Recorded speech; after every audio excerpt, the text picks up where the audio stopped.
উত্তরায় স্কুল ভবনে বিমান বিধ্বস্তের ঘটনায় বহু দগ্ধ, নিহত অন্তত ১৯। মঙ্গলবার রাষ্ট্রীয় শোক। দগ্ধদের স্বজনদের আহাজারিতে ভারী বার্ন ইনস্টিটিউট, সন্তানদের ফিরে পাওয়ার আকুতি।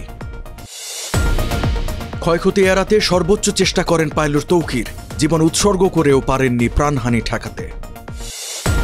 হাসপাতালে দগ্ধদের খোঁজ নিলেন রাজনৈতিক নেতারা, সব ধরনের সহযোগিতার আশ্বাস। এবং আন্তর্জাতিক সংবাদ মাধ্যমে উত্তরা বিমান বিধ্বস্তের ঘটনা, দুর্ঘটনার ভয়াবহ বর্ণনা। আমন্ত্রণ টিভিএস নিউজ অব দ্য ডেতে, সাথে আছি আমি রঞ্জু ইফতেখার। এতক্ষণ দেখছিলেন সংবাদ শিরোনাম, এবারে জানাবো বিস্তারিত। ঢাকার দিয়াবাড়িতে মাইলস্টোন স্কুল অ্যান্ড কলেজের ভেতরে বিমান বাহিনীর একটি উড়োজাহাজ বিধ্বস্ত হয়ে অন্তত ১৯ জনের মৃত্যু হয়েছে। আহত ও দগ্ধ হয়েছেন ১৫০ শতাধিক। আন্তঃবাহিনী জনসংযোগ পরিদপ্তর আইএসপিআর জানিয়েছে, বিমান বাহিনীর F-7 BGI প্রশিক্ষণ বিমানটি ২১ জুলাই সোমবার দুপুরে উড্ডয়নের ১২ মিনিটের মাথায় বিধ্বস্ত হয়।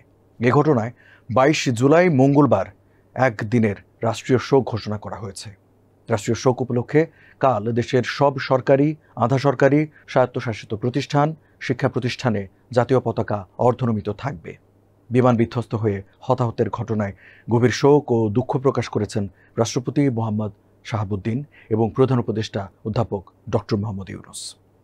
রাজধানীর উত্তরায় বিমান বিধ্বস্তের ভয়াবহ ঘটনায় দগ্ধদের স্বজনদের কান্নায় ভারী হয়ে উঠেছে জাতীয় burn and plastic surgery institute. আহাজারি ও আর্তনাদে সৃষ্টি হয়েছে এক হৃদয় বিদারক পরিবেশের। সেখানে প্রিয়জনকে ফিরে পাওয়ার আকুতি সবার চোখে মুখে। বার্ন ইনস্টিটিউটে চিকিৎসকরা জানান, বেশিরভাগ দগ্ধ শিক্ষার্থীর অবস্থা আশঙ্কাজনক। তাদের সর্বোচ্চ চিকিৎসা দেওয়ার চেষ্টা চলছে। একই সঙ্গে স্বজনদের মানসিকভাবে শক্ত রাখতেও সহায়তা করছে হাসপাতালের কাউন্সেলিং টিম। পরিস্থিতি নিয়ন্ত্রণে রাখতে বার্ন ইনস্টিটিউটে জরুরি বিভাগের সামনে আইন শৃঙ্খলা রক্ষাকারী বাহিনীর অতিরিক্ত সদস্য মোতায়েন করা হয়েছে। পুলিশ, র্যাব, আনসার ও ফায়ার সার্ভিসের সদস্যরা সেখানে দায়িত্ব পালন করছেন। দগ্ধদের জন্য জরুরি ভিত্তিতে রক্ত প্রয়োজন এমন খবর পেয়ে অনেকেই রক্ত দিতে ছুটে আসছেন হাসপাতালে। ঢাকার কুর্মিটোলায় অবস্থিত বাংলাদেশ বিমান বাহিনী ঘাঁটি AK খন্দকার থেকে উড্ডয়নের পর যান্ত্রিক ত্রুটির সম্মুখীন হয় বিমানটি।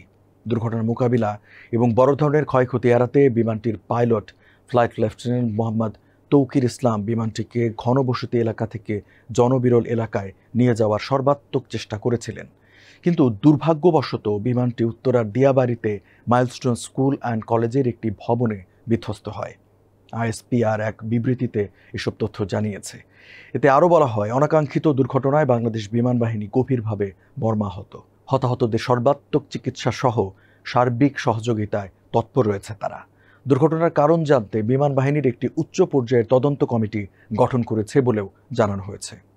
বিমান বিধ্বস্তের ঘটনায় হাসপাতালে চিকিৎসাধীন দগ্ধদের খোঁজ নিয়েছেন বিএনপি সহ বিভিন্ন রাজনৈতিক দলের নেতারা। আহতদের দেখতে ২১ জুলাই বিকালে জাতীয় বার্ন অ্যান্ড প্লাস্টিক সার্জারি ইনস্টিটিউটে যান বিএনপি মহাসচিব মির্জা ফখরুল ইসলাম আলমগীর।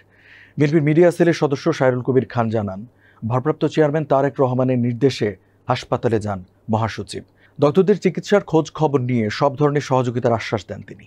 এর আগে বিকেল ৫টার দিকে জাতীয় বার্ন ও প্লাস্টিক সার্জারি ইনস্টিটিউটে যান জামায়াতের আমির ডাক্তার শফিকুর রহমান ও সেক্রেটারি জেনারেল মিয়া গোলাম পরোয়ার। তারাও আহতদের চিকিৎসার সব ধরনের সহযোগিতার আশ্বাস দেন। এছাড়া অন্য রাজনৈতিক দলের নেতারাও দগ্ধদের চিকিৎসার খোঁজ খবর নিয়েছেন। রাজধানীর উত্তরায় মাইলস্টোন স্কুল অ্যান্ড কলেজের মর্মান্তিক ঘটনার বর্ণনা উঠে এসেছে আন্তর্জাতিক বিভিন্ন সংবাদ মাধ্যমে। রয়টার্সের প্রতিবেদনে বলা হয়েছে, সোমবার ঢাকার একটি কলেজ ক্যাম্পাসে বাংলাদেশ বিমান বাহিনীর একটি প্রশিক্ষণ বিমান বিধ্বস্ত হয়েছে। দগ্ধ অবস্থায় হাসপাতালে ভর্তি অনেকে। যুক্তরাষ্ট্রভিত্তিক নিউজ উইকের শিরোনাম, স্কুল ক্যাম্পাসে বিমান বিধ্বস্ত। তাদের প্রতিবেদনে বলা হয়, বাংলাদেশের ঢাকায় একটি স্কুল ক্যাম্পাসে সামরিক প্রশিক্ষণ বিমান বিধ্বস্ত হয়ে বহু হতাহত হয়েছে। ঢাকায় বাংলাদেশ বিমান বাহিনীর একটি জেট বিমান স্কুলে বিধ্বস্ত শিরোনামে খবর ছেপেছে ভারতের এনডিটিভি। টাইমস অফ ইন্ডিয়ার প্রতিবেদনে বলা হয়, বিমান বাহিনীর প্রশিক্ষণ বিমান ঢাকার উত্তরার একটি স্কুলে বিধ্বস্ত হয়েছে। এতে বহু হতাহতের আশঙ্কা করা হচ্ছে। দর্শক, এই ছিল আজকে টিভিএস নিউজ অব দ্য ডেতে। এতক্ষণ সাথে থাকার জন্য ধন্যবাদ সবাইকে।